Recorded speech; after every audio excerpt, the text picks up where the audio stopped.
네, 오늘 제가 가져온 인물은 넷플릭스와 관련된 인물이죠. 바로 리드 헤이스팅스입니다. 리드 헤이스팅스를 아는 사람은 많지만 제대로 아는 사람은 드뭅니다. 그는 단순한 창업가가 아닌데요. 기술과 문화를 엮어서 전 세계 사람들의 여가 시간을 완전히 바꾼 인물이죠. 리드는 1960년 미국 매사추세츠에서 태어났습니다. 수학을 좋아했고 컴퓨터에도 흥미가 많았어요. 보울딘 대학교에서 수학을 전공하고 스탠퍼드에서는 AI를 공부했습니다. 그런데 놀랍게도 졸업 후 평화봉사단에 지원해서 아프리카 스와질란드에서 수학교사로 일을 시작하게 됩니다. 그는 거기서 기술만으로는 세상을 바꿀 수 없다는 걸 온몸으로 느끼게 되죠.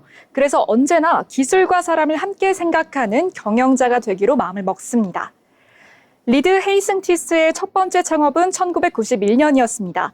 회사 이름은 퓨어 소프트웨어, 개발자를 위한 디버깅 툴을 만드는 회사였는데요.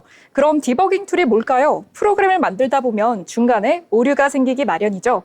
예를 들어 버튼을 눌렀는데 화면이 멈춘다거나 숫자를 더했는데 계산 결과가 이상하게 나오는 경우죠. 이런 문제를 찾고 고치는 게 바로 디버깅인데 그걸 도와주는 도구가 바로 디버깅 툴이라고 합니다.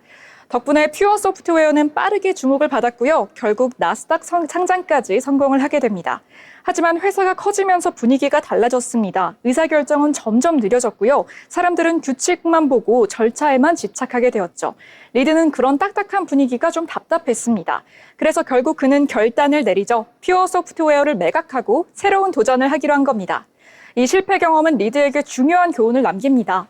조직이 커져도 유연함은 잃지 말아야겠다라는 생각을 가지면서 이후 넷플릭스를 만들 때 늘 이것을 생각하게 되는데요. 리드 헤이슨티스의 두 번째 창업 아이디어는 놀랍게도 짜증에서 시작이 됐습니다. 어느 날 그는 영화 아폴로 13을 빌렸는데 반납을 깜빡하는 바람에 무려 $40의 연체료를 물게 됩니다. 그때 이런 생각이 들었죠. 영화 한 편 보려고 왜 이렇게 스트레스를 받아야 됐지? 이 작은 불편함이 결국 세상을 바꿀 아이디어로 진화합니다. 당시에는 영화를 보려면 비디오 가게에 가서 DVD를 빌리는 게 일반적이었지만 리드는 사람들이 굳이 가게까지 가지 않아도 DVD를 집으로 받아보고 연체료 없이 반납하면 어떨까라는 생각을 하게 됩니다. 그래서 그게 바로 DVD 우편 구독 서비스입니다. 리드는 이것을 개발해서 당시엔 이게 꽤 혁신적이었습니다. 특히 시골이나 영화관이 멀리 있는 지역에서는 매우 큰 인기를 받았는데요. 이를 토대로 넷플릭스가 시작이 되게 됩니다. 1997년 그는 동료였던 마크 랜돌프와 함께 넷플릭스를 정식으로 창업합니다. 비디오 가게를 대체하는 새로운 모델이 등장한 거죠. 리드는 이건 곧 디지털로 넘어간다는 확신을 가지고 있었습니다. 2007년 넷플릭스는 스트리밍 서비스를 시작하고 많은 투자자들이 반대했지만 리드는 밀어붙이죠. 결과는 우리가 아는 그대로입니다. 넷플릭스는 정말로 큰 성장을 이루게 되는데요. 다음 단계로는 콘텐츠 제작에 좀 힘을 썼습니다. 하우스 오브 카드는 넷플릭스의 첫 오리지널 시리즈였는데요. 이 드라마는 정치와 권력을 파격적으로 그리면서 큰 반향을 일으킵니다. 그 다음은 기묘한 이야기, 더 크라운, 브리저튼까지 줄줄이 히트작을 내게 됩니다. 이때부터 넷플릭스는 단순한 유통 플랫폼이 아니라 콘텐츠 제작사로 변모하게 됩니다. 넷플릭스는 그냥 콘텐츠만 잘 만드는 회사가 아니었습니다. 가장 큰 무기는 바로 추천 알고리즘이었죠. 이 덕분에 시청 지속 시간이 평균 40분 이상 늘어난 걸로 나타났고요. 미국 이용자가 한국 드라마를, 한국 이용자가 스페인 드라마를 즐기는 현상도 늘어났습니다. 넷플릭스는 더 이상 영화 플랫폼이 아닌 테크 기반 글로벌 스튜디오인 셈입니다.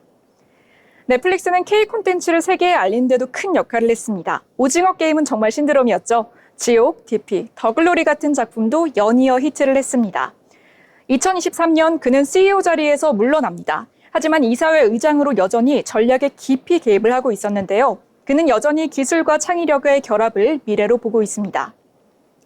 최근 넷플릭스는 광고형 요금제를 도입했죠. 기존 유료 구독자 기반의 광고 수익이 더해지면서 수익성을 더 창출했습니다. 그는 No Rules, No Rules라는 책에서 넷플릭스의 기업 문화를 소개합니다. 이 책에서 가장 강조하는 건 자유와 책임이었는데요. 예를 들어서 리드는 승인 없이 실험해도 된다라는 문화를 만들었습니다. 직원들은 상사 허락 없이도 스스로 판단하고 결정할 수 있었는데요. 예를 들어 실제로 넷플릭스에선 승인 없이 다양한 실험이 진행이 됐습니다. 예를 들어 신인 마케터가 넷플릭스 공식 인스타그램 콘텐츠 방향을 바꾸거나 개발자가 시청 중에 다음 회차 자동 재생 기능을 만들어 보기도 하죠. 물론 모두가 처음부터 성공한 건 아니었지만 실패를 혼내는 대신 무엇을 배웠는지를 먼저 물었습니다. 이러한 기업 문화 덕분에 넷플릭스는 실험이 빠르고 개선 속도도 훨씬 빨라졌습니다.